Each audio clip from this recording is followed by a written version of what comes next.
What happens after you can buy anything? There's a moment wealth is never prepared for. The moment money stops solving problems. When every desire is affordable and nothing feels urgent anymore. It arrives quietly. No announcement, no celebration, just a realization. For most people, wealth is defined by limitation. What can be bought, what must be postponed, what remains out of reach. But for the world's most powerful sheiks, that equation eventually disappears. Everything becomes accessible. At first, this feels like freedom. No constraints, no trade-offs, no waiting. But freedom without resistance changes psychology. To understand why this matters today, we need to look beyond money itself. Because wealth was never the end goal. It was a tool. Money solved problems of scarcity. It reduced friction. It removed barriers. But once barriers vanish, money loses function. And when a tool stops working, it must be replaced. The sheiks reached this threshold earlier than most. They watched how endless access dulled motivation, how abundance weakened desire, how choice became exhausting instead of empowering. Luxury stopped delivering satisfaction. Bigger purchases stopped creating impact. Rarity disappeared. This is where wealth enters unfamiliar territory. When nothing is out of reach, status loses meaning, competition loses urgency, and identity loses anchors. Many assume this leads to excess. More spending, more spectacle, more indulgence. But that phase passes quickly, because novelty decays fast. When nothing resists it, what follows is not indulgence, it is recalibration. The question becomes deeper. If money no longer matters, what does? This moment reshapes priorities quietly. Attention shifts from acquisition to consequence, from buying to shaping, from owning to influencing. But that transition is not immediate, and it is not comfortable, because once you can buy anything, you are forced to confront what money was protecting you from. And that confrontation marks the beginning of a very different kind of power. When money loses urgency, time takes its place. Not time as schedule, but time as meaning. Days stretch differently when nothing is scarce. Decisions slow without consequence. And without friction, even success feels weightless. This is where discomfort begins. The sheiks discovered that unlimited choice creates a new kind of constraint. Every option is available, so none feel decisive. Buying stops delivering feedback. Winning stops delivering identity. And excess stops delivering purpose. So attention shifts inward. What cannot be purchased becomes valuable. Reputation, legacy, control over direction rather than outcome. Money begins to feel blunt. It moves things, but it does not define them. This realization forces a pivot. Instead of asking what can be bought, the question becomes, what can be shaped? Influence replaces acquisition. System building replaces ownership.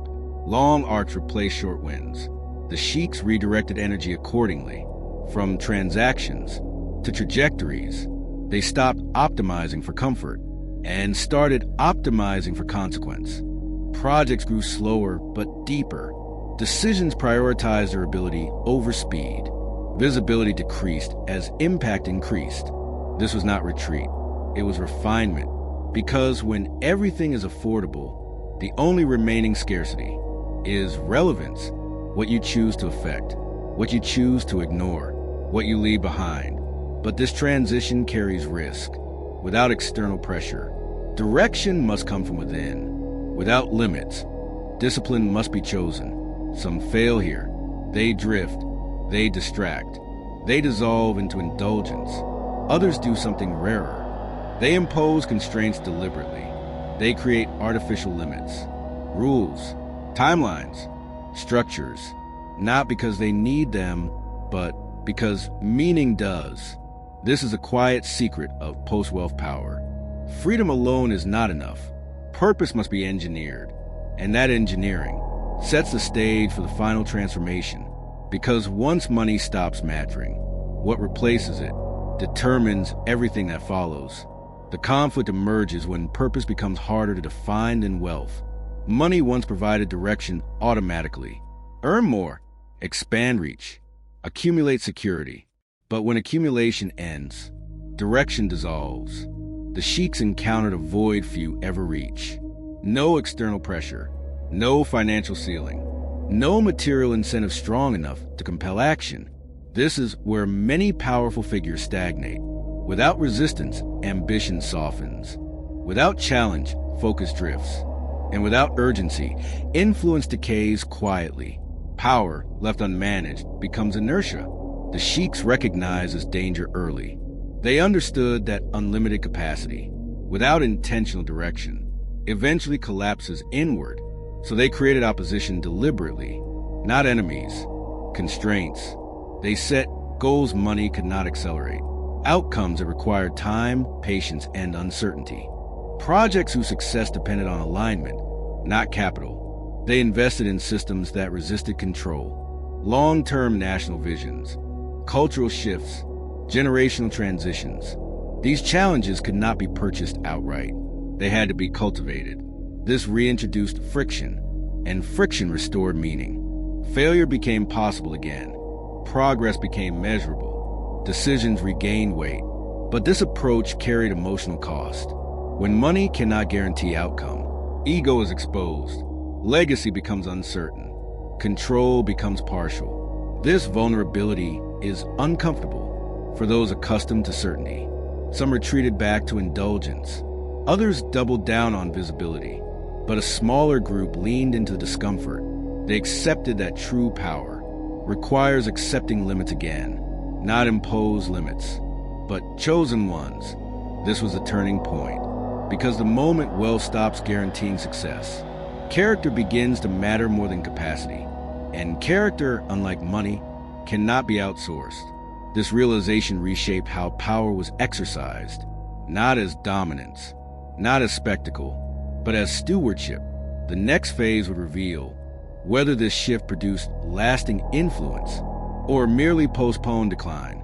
Because after you can buy anything, the only thing left to build is something that outlives you. The climax arrives not with expansion, but with restraint. After everything becomes possible, the most powerful act is choosing what will never be done. This is the final evolution. Wealth no longer defines identity. Influence no longer needs proof. Control no longer needs demonstration. What remains is responsibility. The sheiks who crossed this threshold stopped asking how far they could go. They started asking what should endure. Money became background. Capacity became assumed. Attention shifted toward continuity, not quarterly wins, not public validation, but systems that could survive absence. This is where power becomes quiet. Decisions are made with horizons beyond a lifetime. Trade-offs favor stability over speed. Impact is measured in generations, not headlines. This reframes everything. When you can buy anything, you stop buying relevance. You start cultivating it.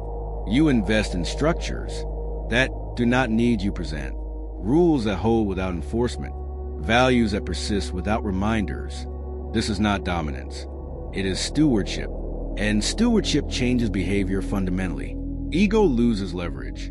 Urgency loses authority. Legacy becomes the only metric that still applies. The resolution is sobering. Ultimate wealth is not freedom from limits. It is the discipline to choose them wisely. Because without chosen limits, power dissolves into noise.